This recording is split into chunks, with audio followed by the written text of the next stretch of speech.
পরে, ইসলাম কবুল করার আগে একটা ঘটনা ছিল, ওইটা ভুলে গেছিলাম, দেরি হচ্ছে কি?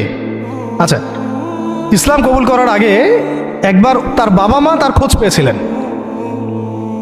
হজ করতে আসছেন কিছু মানুষ মক্কায়, তখন হজমরা ছিল বিকৃত, এসে দেখছে যে এই তো জায়েদ। তো ফিরে গিয়ে তার বাবাকে খবর দিছে, জায়েদকে দেখলাম মক্কায়। তো তার বাবা আসছেন, হারেসা, ঠিক আছে, এসে চিনতে পারছেন আমার ছেলে। তো মুহাম্মদ সাল্লাল্লাহু আলাইহি ওয়াসাল্লামকে বলেছেন যে আমার ছেলেকে আমি কিছু মুক্তিপণের বিনিময়ে নিয়ে যেতে চাই। তো নবী সাল্লাল্লাহু আলাইহি ওয়াসাল্লাম বলেছেন, ঠিক আছে, মুক্তিপণ লাগবে না, আমি আপনাদেরকে আরও সহজ একটা অপশন দিচ্ছি। আপনার ছেলেকে ডাকি, সে যদি আপনাদের সাথে যেতে চায় তাহলে কোনো টাকা পয়সা লাগবে না, এমনি নিয়ে যাবেন। যদি যেতে না চায় তাহলে আমার কিছু করার নেই। তখন তার বাবার সামনে তার ছেলেকে আনা হলো, বলা হলো যে ওনাদেরকে চিনতে পারো? হ্যাঁ, উনি আমার বাবা হারেসা, উনি আমার চাচা, উনি আমার মামা, এভাবে বলছেন। তো তার বাবা বলছেন যে আমার সাথে চলো বাসায়। সরাসরি বাবাকে বলে দিলেন যে আমি আপনার সাথে যেতে পারবো না, আমি মুহাম্মদ সাল্লাল্লাহু আলাইহি ওয়াসাল্লামের সাথে থাকতে চাই। তো বাবা বলছে, এ কেমন কথা? নিজের বাবার সাথে যাবা না, নিজের বাবার পরিবারে যাবা না, বাবার ঘরে যাবা না, উনি তো তোমার আপন কেউ না।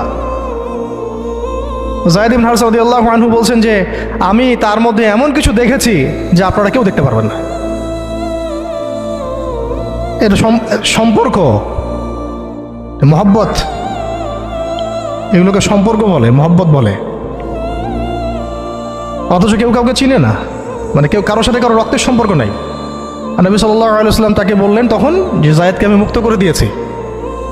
জায়েদ আমার দাস না, জায়েদ আমার ছেলে, জায়েদ আমার ছেলে, আমি তার উত্তরাধিকারী, সে আমার উত্তরাধিকারী, আমি তাকে ভালোবাসি। তার উপাধি হয়ে গেল হিব্বু রসুলিল্লাহ, রসুলের প্রিয় ভাজন। সবাই তাকে এই নামে ডাকা শুরু করলো, রাসূলের প্রিয় ভাজন, রাসূল তাকে ভালোবাসে, রাসূল তাকে ভালোবাসে, রাসূল তাকে ভালোবাসে। আর আমি বলছি রাসূল কে? সাল্লাল্লাহু আলাইহি সাল্লাম, যাকে আল্লাহ ভালোবাসেন। রাসূল কে? যাকে আল্লাহ ভালোবাসেন। তো এখন যখন নবুয়ত প্রাপ্ত হলেন, তখন আপনারা তো সবাই জানেন যে প্রথম 13 বছর মক্কায় কাটানো হয়েছে। এই প্রথম 13 বছরে যে কি পরিমাণ নির্যাতন সহ্য করতে হয়েছে, এটা ভাষায় প্রকাশ করার কোনো কিতাব পাওয়া যাবে না। আর এটা লেখার মতো কোনো কলম নাই, কোনো হাত নাই। ওইগুলো নিয়ে আমরা ইনশাল্লাহ পরে কথা বলবো। আজকে শুধু একটা দুইটা জায়গা বলতেছি। একটা সফর ছিল তায়েফের সফর। কিসের সফর? এই যে হুট করে শুনলেন তায়েফের সফর, তায়েফের সফরের আগে 10 বছর আছে। এই 10 বছরে এত নির্মম নির্যাতন সহ্য করতে হয়েছে, যেটা তায়েফ পর্যন্ত যেতে রাসূল সাল্লাল্লাহু আলাইহি ওয়াসাল্লামকে বাধ্য করেছে। মক্কার অবস্থা কোন ঠাসা, মানে অত্যাচার হতে হতে হতে হতে এমন একটা অবস্থা, সাহাবীদেরকে চোখের সামনে শহীদ করা হচ্ছে। বেলাল রাদিয়াল্লাহু আনহুকে এইভাবে নির্যাতন করা হচ্ছে, সুমাইয়া রাদিয়াল্লাহু আনহাকে মেরে ফেলা হলো, শহীদ করা হলো। গরিব সাহাবীদেরকে নির্যাতনের স্টিম রোলার চালায় দেওয়া হচ্ছে। এক পর্যায়ে বাধ্য হয়ে অনেক সাহাবী আবিসিনিয়াতে চলে গেলেন, ইথিওপিয়ায়। আবার 3 বছর নবী সাল্লাল্লাহু আলাইহি ওয়াসাল্লাম এবং বনু হাশিমকে বয়কট করা হলো, মনে আছে? একদম বয়কট করা হলো 3 বছর। গাছের ছাল পাতা খেয়ে সাহাবীরা থাকা শুরু করলেন। চতুর্দিক থেকে রাস্তা বন্ধ, সামাজিক নির্যাতন, রাজনৈতিক নির্যাতন, গালিগালাজ, আপনজনদের মানে গীবত, তহমত, একেবারে পাথর নিক্ষিপ্ত চলতেছেই চতুর্দিক থেকে। আবু লাহাব, আবু জেহেল, আবু সুফিয়ান সবাই উঠে পড়ে লাগছে, পুরো সমাজ বিরুদ্ধে চলে গেছে। এরকম হালত বোঝার জন্যও ওইরকম সিচুয়েশন ফেস করা দরকার। এটা পড়ি আমরা তো এগুলো পড়ি, এগুলো তো আমরা বুঝি না, উপলব্ধি করতে পারি না, কারণ আমরা এই ফেজগুলো দিয়ে যাই নাই।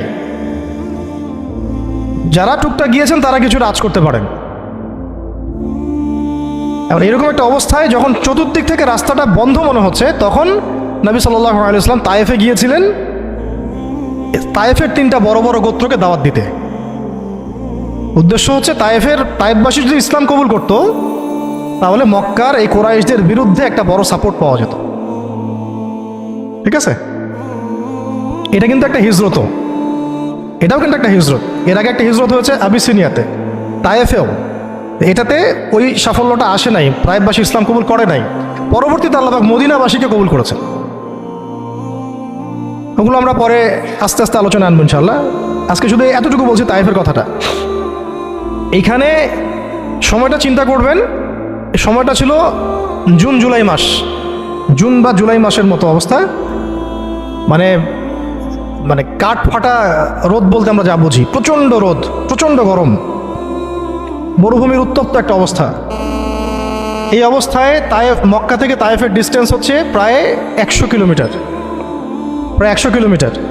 যারা তায়েফে গিয়েছেন তারা হয়তো জানবেন, এটা পাহাড়, মানে মাটির নিচ থেকে তায়েফ শহরটা দেখা যায়। এই যে পাহাড়ের গা বেয়ে যে উঠতে হয়, এখন তো গাড়ি আসছে, গাড়ির যুগ, এই গাড়ি দিয়ে উঠতেও এই নিচ থেকে উপর পর্যন্ত 40 কিলোমিটার, মানে পাহাড়ের গা বেয়েই 40 কিলোমিটার রাস্তা এইভাবে সফর করে করে করে করে তায়েফের শহরের উপরে পৌঁছাতে হয়। এই কাজটা নবী সাল্লাল্লাহু আলাইহি ওয়াসাল্লাম তার সময় করেছেন পায়ে হেঁটে, তাও জুন জুলাই মাসের মতো উত্তপ্ত অবস্থায়, গরমের অবস্থায়। এবং এই সফরে নবী সাল্লাল্লাহু আলাইহি ওয়াসাল্লামের সাথে মাত্র একজন সাহাবী ছিলেন, সেই সাহাবীর নাম যায়েদ ইবনে হারেসা রাদিয়াল্লাহু আনহু, আর কেউ না, রাসূলের প্রিয় ভাজন। তাহলে বুঝতে পারছেন কত কত কাছের সম্পর্ক। আর কেউ না, কোনো সাহাবী না, যায়েদ ইবনে হারেসা রাদিয়াল্লাহু। ঠিক যেমন গারে সাওরে কেউ নাই, কোনো সাহাবী নাই, কে আছেন? আবু বকর রাদিয়াল্লাহু আনহু। আয়েশা রাদিয়াল্লাহু আনহা বলতেন মাঝে মাঝে যে যদি রাসূল সাল্লাল্লাহু আলাইহি ওয়াসাল্লাম জীবিত থাকতেন তাহলে যায়েদ ইবনে হারেসা রাদিয়াল্লাহু আনহুকে মনে হয় তিনি তার পরবর্তী স্থলাভিষিক্ত হিসেবেই ঘোষণা করে দিয়ে যেতেন। এত ভালোবাসতেন তিনি তাকে, মনে হতো যেন যায়েদ বিন হারেসা রাদিয়াল্লাহু আনহুকে তিনি পরবর্তী স্থলাভিষিক্ত করে দিয়ে যাবেন, এত ভালোবাসতেন। যখন যায়েদ ইবনে হারেসা কোনো সফর থেকে ফিরত, আমি, আয়েশা রাদিয়াল্লাহু আনহা বলছেন, আমি রাসূল সাল্লাল্লাহু আলাইহি ওয়াসাল্লামকে এত, মানে কি একটা বলছে গ্রিটিংস বলি না আমরা, অভিবাদন, এত ব্যস্ত হয়ে অস্থির হয়ে আলিঙ্গন করতে দেখি নাই যেমনটা যায়েদ ইবনে হারেসার ক্ষেত্রে তিনি করতেন। বহু সফরে তিনি তাকে পাঠিয়েছেন, সারিয়া অভিযানে। সারিয়া মানে যে সফরগুলোতে আমাদের নবীজি নিজে যান নাই, কিন্তু সাহাবীদেরকে পাঠিয়েছেন কোনো সামরিক অভিযান, এটাকে বলা হয় সারিয়া। আর গাজওয়া হচ্ছে এমন যুদ্ধ যেখানে নবীজি নিজে গিয়েছেন, অ্যাজ এ কমান্ডার উপস্থিত ছিলেন। তো একবার একটা সফর থেকে যায়েদ ইবনে হারেসা রাদিয়াল্লাহু আনহু এসেছেন। আয়েশা রাদিয়াল্লাহু আনহা বলছেন তার গায়ে, আমাদের নবীজির গায়ে তার সতরটা কোনো রকম ঢাকা ছিল, উপরে পোশাক নাই, মানে গায়ের উপরের পোশাকটা তিনি পরেনি নাই। এই অবস্থাতে তিনি আয়েশা রাদিয়াল্লাহু আনহার ঘরে ছিলেন। ওইখানে এসে যায়েদ ইবনে হারেসা রাদিয়াল্লাহু আনহু নক করেছেন দরজায়। ওই অবস্থায় তিনি উঠে গিয়ে যায়েদ ইবনে হারেসা রাদিয়াল্লাহু আনহুকে আলিঙ্গন করা শুরু করলেন, কপালে চুমু দেওয়া শুরু করলেন, আমার প্রিয় ভাজন আসছে। ওই সাহাবীকে সাথে নিয়ে তিনি সফর করছেন তায়েফে। তায়েফে যাওয়ার পরে 3টা গোত্রনেতা ছিল ওখানে, অনেক বড় কথা তো আমি অল্প করে বলছি সময় সংক্ষিপ্ততার কারণে। একটা গোত্রনেতার নাম হচ্ছে আব্দে ইয়ালাইল। এর আন্ডারে বহু মানুষ ছিল, যদি সে ইসলাম কবুল করতো তাহলে ওই সবাই ইসলাম কবুল করতো, সে করে নাই। একটা গোত্রনেতার নাম ছিল আব্দে মাসউদ, তার আন্ডারে বহু মানুষ ছিল এবং ধনী ধনী বড় বড় ধনী ব্যবসায়ী, রাজনীতিবিদ, সে ইসলাম কবুল করে নাই। আরেকটা লোক ছিল, তার নাম হাবিব বিন আমর, এই 3 নাম্বার গোত্রনেতা।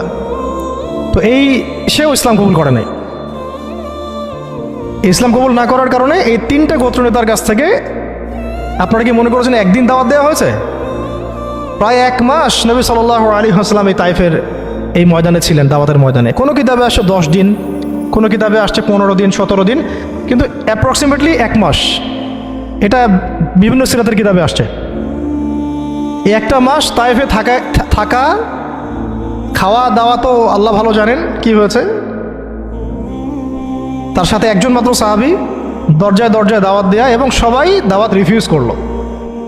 বড় বড় 3টা গোত্রনেতাও রিফিউজ করে দিল।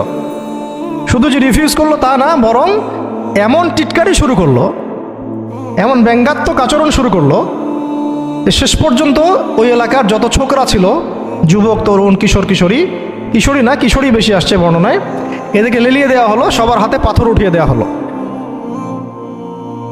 যে এই ব্যক্তি মাজনুন, নাউযুবিল্লাহি মিন যালিক।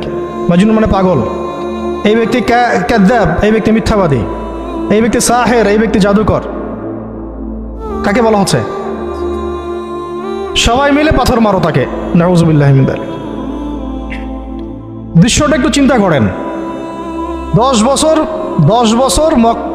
বছর মক্কায় দাওয়াত দেওয়ার পর চতুর্দিক থেকে কুরাইশদের নির্যাতন, নিপীড়ন, শারীরিকভাবে, মানসিকভাবে, আত্মিকভাবে, সামাজিক বয়কট, 3 বছর গাছের ছাল পাতা খেয়ে পাহাড়ের পাদতলে জীবন কাটানো বনু হাশেমের।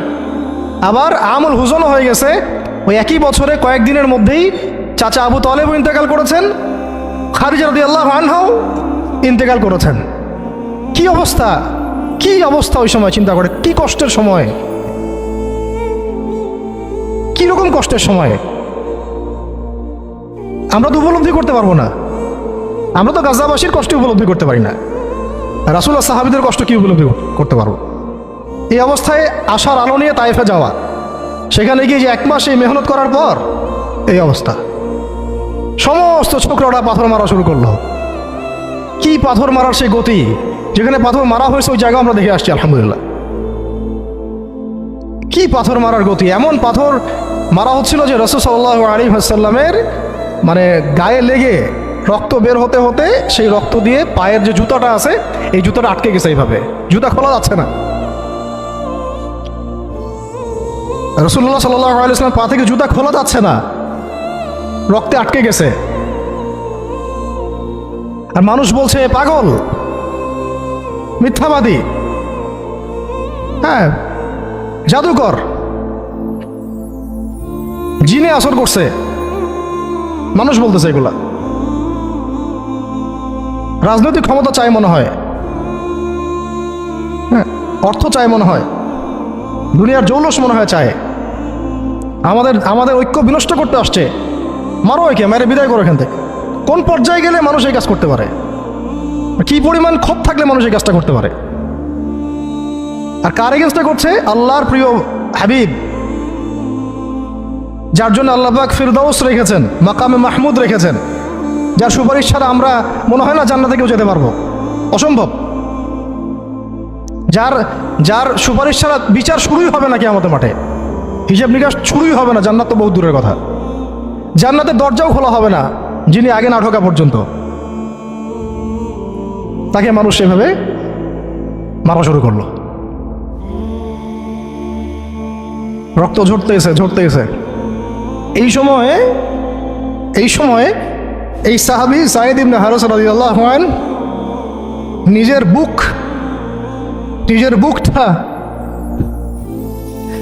বুকটা নবী সাল্লাল্লাহু আলাইহি ওয়াসাল্লামের সামনে এইভাবে দিয়ে দিয়েছেন যে যতগুলো পাথর আসবে আমার গায়ে যেন লাগে, আমার নবীর গায়ে না লাগে। বুক যখন থেতলায় গেছে তখন পিঠ দিয়ে দিয়েছেন, ইয়া রাসূলুল্লাহ আপনার গায়ে একটা পাথর যেন না লাগে, আমার পিঠে লাগুক। এই সময়টা চিন্তা করেন, সাহাবীর কথা চিন্তা করেন, তাদের ত্যাগ তিতিক্ষার কথা চিন্তা করেন, ওই সময়ের সবরের কথা চিন্তা করেন। আর তায়েফবাসী নবী সাল্লাল্লাহু আলাইহি ওয়াসাল্লামের আপনজন ছিল। তায়েফের গোত্রে নবী সাল্লাল্লাহু আলাইহি ওয়াসাল্লামের দুধ পান করানো হয়েছিল, হালিমা সাঈদার গোত্র এটা। দূরের মানুষ আপনাকে যখন ভালো মন্দ বলবে আপনার অতটা কষ্ট হবে না যতটা আপনার কাছের মানুষ আপনাকে ভালো মন্দ বললে কষ্ট হবে। যখন আপনার প্রিয় মানুষেরা আপনাকে পাথর ছুড়বে, এই পাথরের আঘাত সহ্য করা এত সহজ না। কাফেররা, ফাসেকরা, জালেমরা, মুশরিক, মুনাফিকরা পাথর ছুড়বে, সেই পাথর আপনি সৌভাগ্যের সাথে বরণ করতে পারেন, সেই রক্তক্ষরণে আপনার কষ্ট হবে না। প্রিয় মানুষদের দেওয়া অপবাদ, মিথ্যাচার, গীবত, তহমত, পাথর আপনাকে এত কষ্ট দিবে, এই কষ্টের লোড আপনি সহ্য করতে পারবেন না। আর যদি আল্লাহ পাক আপনাকে সহ্য করার ক্ষমতা দিয়ে দেন, ইনশাআল্লাহ আপনি এমন ব্যক্তি হবেন যে ব্যক্তির হাতে আল্লাহ রাব্বুল আলামিন ইসলামের ঝান্ডা উঠাই দেবেন ইনশাআল্লাহ। ইনশাআল্লাহ যাকে আল্লাহ রাব্বুল আলামিন পুরো কওমের জন্য কবুল করবেন ইনশাআল্লাহ, এবং পুরো শক্তি আপনার সামনে একদিন না একদিন পরাজয় বরণ করবেই, সময়ের ব্যাপার। যায়েদ বিন হারেসা রাদিয়াল্লাহু আনহু নিজের বুকটা এইভাবে আগলায় দিয়ে রাখছেন, আমার গায়ে লাগুক কি ইয়া রাসূলুল্লাহ, আপনার গায়ে না লাগে। আজকে আপনি যায়েদ বিন হারেসাকে পাবেন কোথায়? কিসের ইসলামী বিপ্লবের কথা বলি আমরা? জামা আইমারা এটা ওইটা, যায়েদ বিন হারেসারাই তো নাই। ওরকম আখলাকের নেতাও যেমন